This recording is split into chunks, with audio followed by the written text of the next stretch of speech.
이런 장은 한마디로 계륵장이에요. 지금은 애매하면 팔아야 돼요. 확실한 주식 아니면 6개월만 참고 지나고 보면요, 지금 이 저점에서 고점 다 회복하지 않을까. 라운드 1 파이트.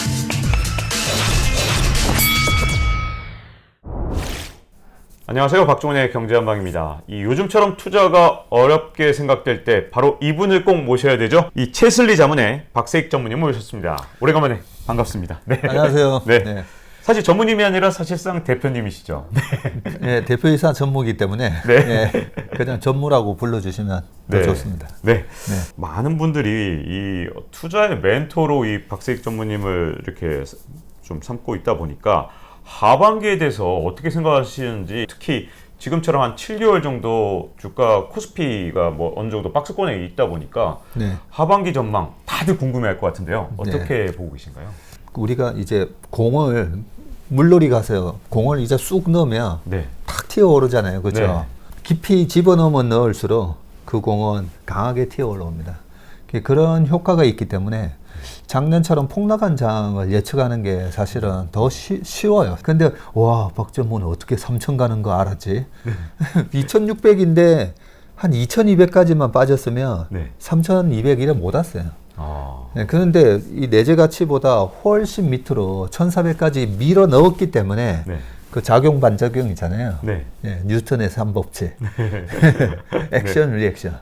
네, 그것 때문에 반작용이 엄청 세게 작용을 한 겁니다. 네. 그래서 이 정도로 빠졌으면 지난 고점이었던 2607, 2018년 1월 29일 날 기록했다. 그 수준보다 훨씬 튀어서 올라가겠구나라고 예측을 할 수가 있었는데, 지금 3200에서는 우리나라 예상 순이익 대비해서는 이게 이미 다 선반영을 했는데, 뭐 이 생각이 들면서 지난 6월 달부터 그렇다면 주가는 여기서는 그냥 왔다 갔다 울퉁불퉁 네. 해서 제가 이제 험피범피 장세라고 얘기했는데, 어쨌든 1월 둘째 주 1월 11일이었나요? 네. 3266을 기록하고 지금도 3260에서 왔다 갔다 하고 있잖아요. 그렇죠? 네. 그렇더라고요. 그러면 이런 장은 한마디로 계륵장이에요. 네, 계륵장. 예. 야, 이거 계륵이라 그러면 먹을 것도 좀 없는데, 네. 그렇다고 버리기도 아까운 그런 버리기도 상황인가요? 아까워서 계륵이라 하잖아요. 네. 작년에는 네. 닭다리 하나 툭 뜯어 준 거예요. 네. 먹으면 되는 거였어요. 용기 있게. 네. 먹으면 되는 건데, 지금은 닭다리 뜯어 먹고 닭가슴살 다 먹고 계륵하고 이제 목 남은 거예요.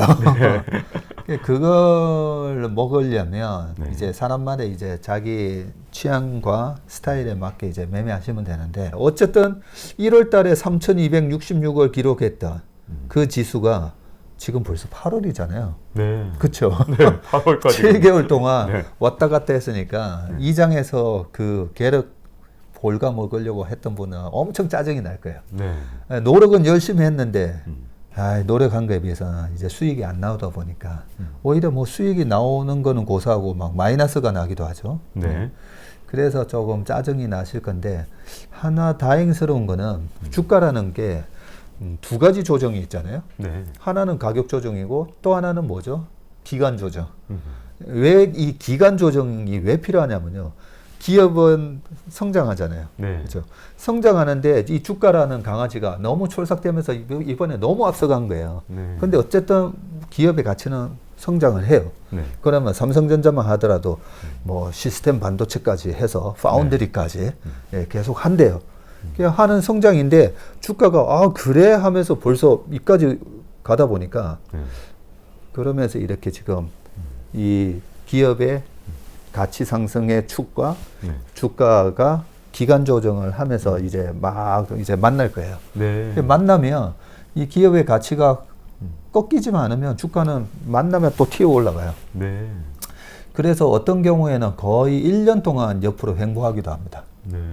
그런 측면에서 삼성전자 왜 지난번처럼 그렇게 6만 원에서 9만 6천 원까지 한 달음에 달리더니 왜 지금은 안 가지?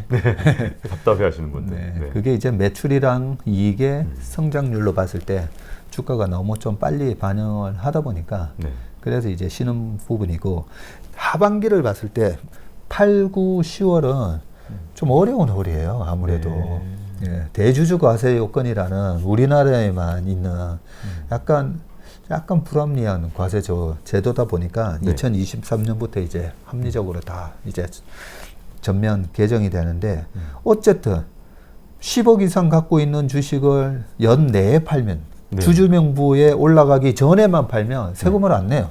네. 10억을 벌었던 20억을 벌었던 세금 안 내요. 네. 그렇죠. 아니 수익 있는 곳에 세금이 있어야 되는데 네. 연말 주주명부 전에만 팔면 세금 안 내요. 근데 딱 주주명부 지나서 팔잖아요. 그러면 대기업군은 1년 안에 팔았으면 33% 세금 내야 되고 네. 그냥 중소기업도 20% 세금 내야 돼요. 네. 그러면 저라도 당연히 연말 전에 팔겠죠. 그렇겠죠. 그래서 이 대주주 과세 요건이라는 그 제도 때문에 12월, 11월, 10월 말 되면 그 한 종목에 대해서 정말 딥하게 공부해서 네. 한 종목을 몇십억에서 몇백억 들고 있는 사람들 꽤 많아요. 네. 그 사람들이 세금 안 내려고 10억 미만으로 막 파는 거예요. 네. 근데 그 사람들은 어떤 심정으로 파냐면요. 되게 짜증스럽게 팔아요. 아, 왜요? 본인이 공부를 많이 해서 좋은 주식이다 생각하고 내년, 내후년 장기 투자를 하는 마음으로 샀다 하더라도 네. 결국은 팔고 넘어가면 세금 안 내도 되는데 미국은요. 미국 개인들이 주식 투자를 할 때 1년 안에 주식을 팔면 이게 쇼텀한 게인을 했다 해가지고 세금이 달라요. 네. 오히려 1년 지나서 팔면 세금이 오히려 낮아요. 네. 그렇게 해서 장기 투자를 유도를 하고 있는데 우리는 어쨌든 1년 안에 주식을 팔게끔 만드는 네. 그래야 그런- 세제에서 유리하니까. 네. 네. 그것 때문에 네. 수급의 교란이 일어납니다. 아. 그게 10월 달에 가장 영향을 좀 많이 주다 보니까 네. 작년 10월 때 그 좋았던 그 강세장이었던 작년 10월에도 주가가 약했었잖아요. 네. 예, 그런 그 부분 때문에 어쨌든 10월 달에 좀 조심하자. 네. 두 번째는 9월에 추석이 있잖아요. 네. 우리나라에는 또 보면 이 명절 효과가 있어요. 네. 주말 효과는 들어보셨잖아요. 주말 이 이틀 사이에도 혹시나 예상치 못했던 9.11 테러 같은 게 터질 수도 있고 그래서 최근에 보면 금요일만 되면 장이 약해요. 네. 주말에 혹시 뭔 일이 생길까 봐. 근데 이게 주가가 싸게 거래되고 있으면 아니 뭐가 주말에 뭐 터지든 주가는 아직까지 위로 올라갈 룸이 많으니까 네. 겁이 안 나요. 네. 그런데 PBR 1.3 수준에 네. 지금 애매한 수준에서 주가가 거래되고 있다 보니까 네. 주말이 무서운 거죠. 아. 그러면 아무래도 좀 트레이딩을 적극적으로 하는 투자자 입장에서는 네. 나 주말에 불확실한 리스크를 나는 피할 거야 하면서 금요일 날 주식 팔았다가 월요일, 화요일 다시 사니까 또 월화는 또 시장이 좀 강해 보이고 그리고 또 하나 재밌는 거 하나 말씀드리면 네. 최근에 삼성전자가 또 강했잖아요. 네. 그래서 저한테도 82,000원 넘어가니까 또 전화가 오는 거예요. 네. 아니 79,000원, 78,000원에 그냥 기계적으로 걸어놓고 사시라고 하지 않았느냐. 네. 왜냐하면 좋은 주식은 좋은 가격에 사야 되잖아요. 그렇죠. 좋은 가격이 뭐예요? 싸게 사는 싸게 거죠. 사는 거. 네. 그런데 싸게 사라고 했을 때는 안 사고 있다가 82,000원, 3,000원 되니까 전무님 지금이라도 따라 사도 되나요? 네. 오르면 거꾸로 사고 싶어지는 게 그죠? 사람 심리라. 아니 79,000원에 딱 걸어 놓으시라고 했는데 왜 안 하셨어요? 하니까. 네. 그러면서 제가 그랬죠. 그때 못 사실 거라 그랬죠. 왜냐하면 삼성전자 같은 주식이 떨어지면 분명히 뭔가 뭔가를 걱정을 해서 시장이 떨어지는 건데 그 불안감을 딛고 나는 사야 되는데 네. 전자에 대한 확실한 나의 믿음이 없으면 못 살 거라고. 결국 못 사셨어요. 네. 그러면서 이제 제가 설명을 해줘요. 요즘 삼성전자 가지고 말이 많잖아요. 네. 삼성전자 7월 초 차트 보셨냐고. 6월 초 차트 보셨냐고. 전자가 1월 달부터 계속 좀 약하다 보니까 네. 한 달 내내 빠지니까 그 다음 달 월 초에는 이제는 올라가겠지 하면서 올라가요. 네. 그러고 나서 큰 모멘텀이었으니까 또 빠져요. 네. 그래서 전자가 최근에 보면 다 월봉으로 보면 음봉이에요. 네. 음봉이 뭐예요? 네. 월 시작할 때는 높았는데 네. 월 종가가 네. 낮은 거잖아요. 네. 그래서 아니 최근에 한 4, 5개월 보시라고 삼성전자는 월 초에 강했다가 월 후반에 다시 약한 그런 모습이었는데 네. 똑같은 패턴이 지금 나왔는데 저는 추세 반전인지 모르겠다. 네. 그냥 삼성전자는 계속 당분간 10월 대주주 과세 요건이 네. 그 영향을 주는 그 달 전까지는 철저하게 싸게 산다는 마음으로 79,000원, 78,000원, 77,000원까지 갈지는 모르겠지만 철저하게 이제 낮게 사는 전략. 그래서 지금은요, 하반기가 장이 어떻게 될 거다라고 저 나름대로도 여전히 9월에는 명절 효과, 그리고 10월 달에는 대주주가세 효과, 뭐 그렇게만 머릿속에 그림을 그리고 있고, 실질적으로는 이제 대형 전략이 중요한데, 그런 수급의 교란 요인으로 주가가 빠지면 싸게 사는 게 중요하다는 거죠. 싸게 사는 게. 네, 그 하나만 좀 머릿속에 넣고 계셨으면 좋겠어요. 그러면 지금 현재 우리 증시에 좀 우려되는 요인들이 9월 달에도 명절이 있기 때문에 약간 걱정이 되고, 또 10월에는 대주주 과세 요건 때문에 또 약세가 될 가능성이 있다면, 지금은 그러면 주식을 조금 팔아서 현금 비중을 조금 높여놔야 될 때라고 보시는 건가요? 네, 그렇습니다. 그래서 지수가 2000 미만이었을 때는 대부분의 종목이 디스카운트 돼서 거래되고 있었잖아요. 이럴 때는 어떻게 해야 되냐면, 애매하면 그냥 주식 가져가면 돼요. 애매하면. 그렇죠. 왜냐하면 다 복원될 거니까. 그런데 지금은 애매하면 팔아야 돼요. 네, 확실한 주식 아니면, 이게 지금 여기서 물적 분할해가지고 이게 주가가 그냥 괜찮을까 말까 이런 거 고민 많이 하시잖아요. 팔면 돼요. 근데 이제 이익을 벌고 파는 익절을 한다면 상관이 없지만, 또 우리 개인 투자자들, 아까 뭐 삼성을 예로 드셨는데, 삼성 같은 경우 뭐 9만 원 넘게 사신 분들이 뭐 그때 당시에 개인 투자자 매수 규모를 보면 굉장히 많고, 또 금액도 굉장히 클 것 같아요. 만약에 지금 판다 그러면 10% 이상 또는 10% 가까이 손해를 보신 분들이 이걸 현금화해 둔다, 그렇게 이제 손절하는 게 익숙하지 않은 분들한테도 지금 현재 파는 걸 권하시는지, 어느 정도까지 권하시는지가 궁금해지는데요. 뭐 예를 들어서 삼성전자라 치자고요. 삼성전자가 그동안에 뭐 가져왔던 이런 상승률 보면 3년이면 12만 원 가지 않을까요? 저는 12만 원은 가지 않을까, 3년 안에. 그러면 9만 원에서 12만 원 가면 33%잖아요. 아니, 이자의 거의 10배잖아요. 그렇죠. 1년에 뭐 1% 주는데. 그러면 지금은 삼성전자를 여기서 팔았다가 7만 7천이나 7만 6천 원에 다시 사야지, 그거 절대 안 됩니다. 설사 7만 6천 원을 가더라도 무서워서 다시 못 사요. 그렇기 때문에 1년, 2년, 3년을 봤을 때 뭐 정고점을 다 돌파할 수 있을 거다라는 확신이 드는 주식은 제가 쫙 보고 그냥 가지고 계세요. 여기서 지금 뭐 현금화 시켜가지고 10월 달 저희는 할 수 있어요. 저희는 작년에도 8월 달에 주식 비웠다가 10월 달에 다시 사고, 뭐 그런 게 이제 기계적으로 훈련이 돼 있기 때문에 하는데, 아마 그렇게 못 하실 거라고. 그러니까 그냥 가지고 계시라는 말씀을 드렸고, 단지 이거는 1년, 2년이 지나면 주가가 여기서 30% 빠질지 40% 빠질지, 그런 주식은 일단 정리하라고 말씀드리고요. 그 정리하라고 말씀드리는 주식 중에는 예전에 2009년, 10년도에 차화정 장세가 있었고, 2011년도에 갑자기 뭐 2010년도 5월 달에 그리스 사태 생기고 11년, 12년 가면서 남유럽 사태가 이제 좀 커지잖아요. 그러면서 이제 커머디티 가격이 계속 빠지면서 경기 민감주들이 그렇게 난리쳤다가 질질질질 세버리잖아요. 2년, 3년, 5년 뭐 이렇게.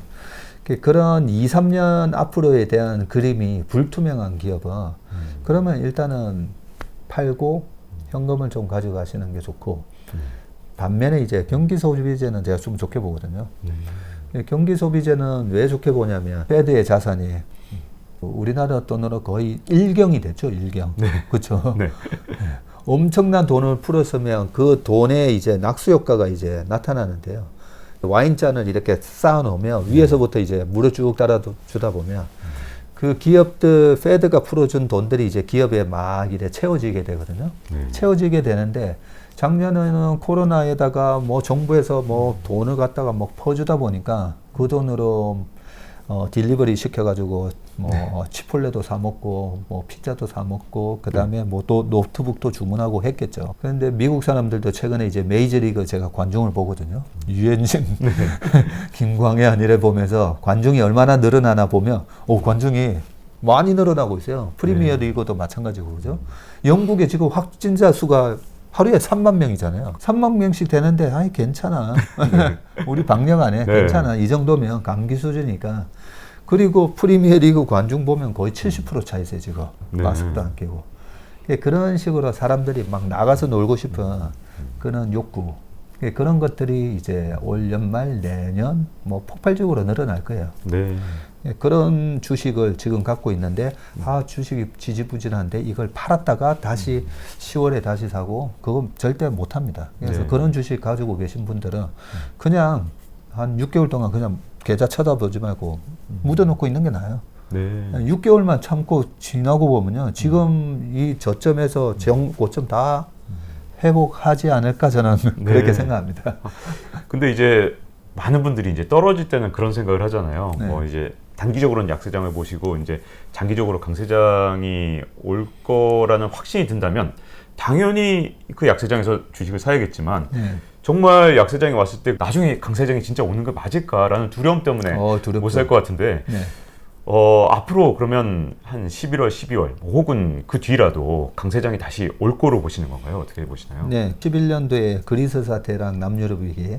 왜냐하면 제조업 경쟁력이 없잖아요. 네. 남유럽 쪽이. 그러다 보니까 제조업에 대한 강한 경쟁력을 가지고 있었던 우리나라 같은 경우나 아니면 혁신 기업을 만들어낸 미국의 기업들은 이제 뭐 주구장창 올라가죠. 네. 올라가고 12, 13, 14년도에 이제 중후장대 기업들은 이제 무너지기 시작하지만 2004, 5, 6, 7년 동안에 중국의 GDP가 10%, 11.4%, 12.7%, 14.2%까지 그렇게 고성장을 했어요. 네. 그래서 그때 이제 화학회사랑 이렇게 가보면요. 아니, 너무 이거 공급이 많다라고 하는데 괜찮나요? 하면, 중국하고 동남아 쪽 수요가 굉장히 단단하다는 거예요. 2011년까지, 강세를 보이고 그 이후에 이제 쉬게 되죠. 그 쉬게 되는 사이에서도, 경기 소비재들은 날아갑니다. 네. 그래서 우리나라에서는 12, 13, 14, 15년도에 보면 그때 뭐 파라다이스 같은 카지노들 막 날아가고요. 우리나라 화장품 기업들 네. 날아가죠. 오리온 초코파이, 오리온 2012년부터 날아가요. 네. 차화정 관련된 주식들이 몰락을 하는데도 그런 약간 소비재에서 히트를 치는 상품을 내는. 네. 그때 또 우리나라 삼성전자가 갤럭시 노트 시리즈를 2011년 10월 달에 딱 내면서 그때부터 아니 애플의 아이폰의 아성에 완전히 초토화됐던 이 스마트폰 시장이 삼성이 2013년까지 24%의 시장 점유율을 내면서 빵 치고 갈 때 삼성전자부터 밑에 카메라 모듈 회사까지 쫙 올라가죠. 네. 그렇기 때문에 페드가 풀어준 돈들이 내년 내후년에 어떤 소비 기업에 네. 뿌려질까라고 보면 근데 지금 우리가 이제 그게 상상이 그렇게 어렵진 않아요. 네. 여기서 이제 좀 중요한 부분인데 네. 전 세계에서 소비의 축은 세 큰 축이 있잖아요. 미국, 유럽, 중국. 네. 그렇죠. 네. 이 세 축이 거의 70%라고 보면 우리나라가 이 세 개의 큰 소비 축에 대체 불가능한 어떤 상품을 만들고 있으면 반드시 올라가요. 네. 그래서 지금은 보면 주식시장이 그 답을 주거든요. 네. 최근에 이 답답한 장에 막 신고가를 내는 주식이 있어요. 엔터테인먼트예요. 그렇죠. 너무 멀리 막 찾지 마시고 네. 자세히 보시면 과연 방탄소년단부터 블랙핑크를 비롯해서 네. 이게 대체가 되는가 보면 중국 소비자들이 이제 막 이렇게 소비를 한다라고 했을 때 콘서트를 간다고 했을 때 어디 많이 갈까 해보면 지금 세계 탑티어가 돼버렸잖아요. 그렇죠. 정말 우리 20, 30년 전에는 상상도 못할 놀라운 일이잖아요. 일이죠. 네. 우리가 소비재를 사더라도 네. 탑티어로 올라서는 걸 사야 되는데 저는 지금 그런 제품이 뭐가 될지는 모르겠지만 네. 시장이 답을 줄 거기 때문에 시장을 관찰을 해보면 일단은 우리나라의 엔터테인먼트가 지금 대체 불가구나. 네. 예. 소비가 회복돼서 콘서트가 열리기 시작했을 때 전 세계의 기획사들이 콘서트를 만약에 연다고 하면 네. 우리나라의 아이돌 그룹을 데리고 하지 않을까. 네. 그리고 다 매진되겠죠. 네. 예, 그런 상상을 해보면 여전히 지수가 어떻게 될지는 모르겠지만 네. 사서 먹을 주식은 내년 내후년까지 계속 나올 것 같아요. 네. 자, 그러면 어쨌든 앞으로 이제 단기적으로 한 3개월 정도 이 약세장이 왔을 때 가장 먼저 좀 생각해야 될 게 경기 소비재.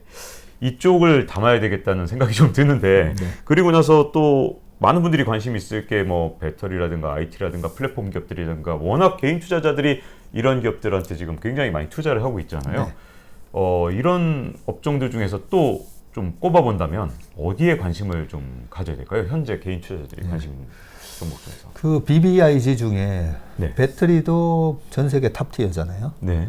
그리고 시장은 이제 열렸어요. 네. 과거 1980년대에 포드 자동차가 나오고 나서 1920년에서 30년까지 그 로링 트웨니스가 있을 때도 이 새로운 마차에서 자동차로 바뀌는 부분에 있어서 뭐 GM 자동차부터 해가지고 엄청난 고성장을 했죠. 그런 걸 따져보면 사실 전기차 관련된 주식은 변동성이 좀 심하긴 심하지만 계속 그냥 들고 갈 주식이 아닌가 뭐 이런 생각이 좀 들고요. 네. 그럼 바이오는 그 바이오 중에서 지금 19총 상위 10위 안에 들어있는 네.